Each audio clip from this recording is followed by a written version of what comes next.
नमस्कार. उमाज मराठी किचनमध्ये आपल्या सर्वांचं खूप खूप मनापासून स्वागत.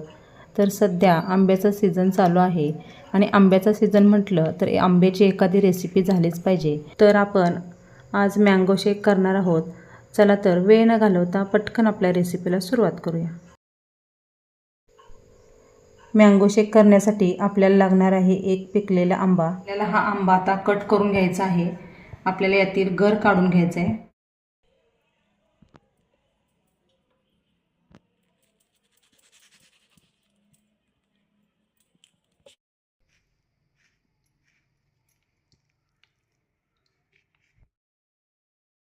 आपल्याला आता यातील असा गर काढून घ्यायचा आहे. आंब्याचा गर काढून घेतलेला आहे. तो आता आपण एका मिक्सरच्या भांड्यामध्ये घालूया.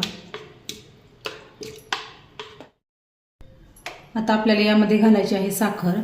साखरेचे प्रमाण तुम्ही तुमच्या आवडीप्रमाणे कमी अधिक करू शकता. आता यामध्ये घालायचं आहे दूध. हे मी थंड दूध घेतलेलं आहे.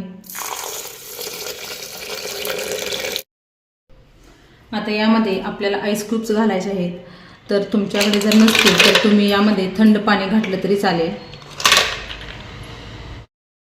आता यामध्ये थोडीशी वेलची पूड घालूया आणि याच्यावरती झाकण लावून हे आपल्याला मिक्सरला फिरवून घ्यायचं आहे.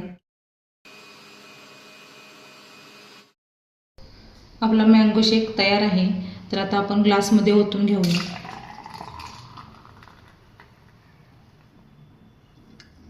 एकदम दाटसर असा आपला हा मँगो शेक झालेला आहे. एका आंब्यामध्ये जवळजवळ 3 ग्लास आपले झालेले आहेत. गार्निशिंगसाठी यामध्ये थोडेसे आपण बदाम आणि पिस्त्याचे काप घालूया. तर अशा प्रकारचा मँगो शेक तुम्ही नक्की करून बघा आणि आवडल्यास व्हिडिओला लाईक करा, शेअर करा. चॅनेलवरती नवीन असाल तर चॅनेलला सबस्क्राईब करा. पुन्हा भेटूया असंच एका नवीन रेसिपीसोबत. तोपर्यंत बाय बाय.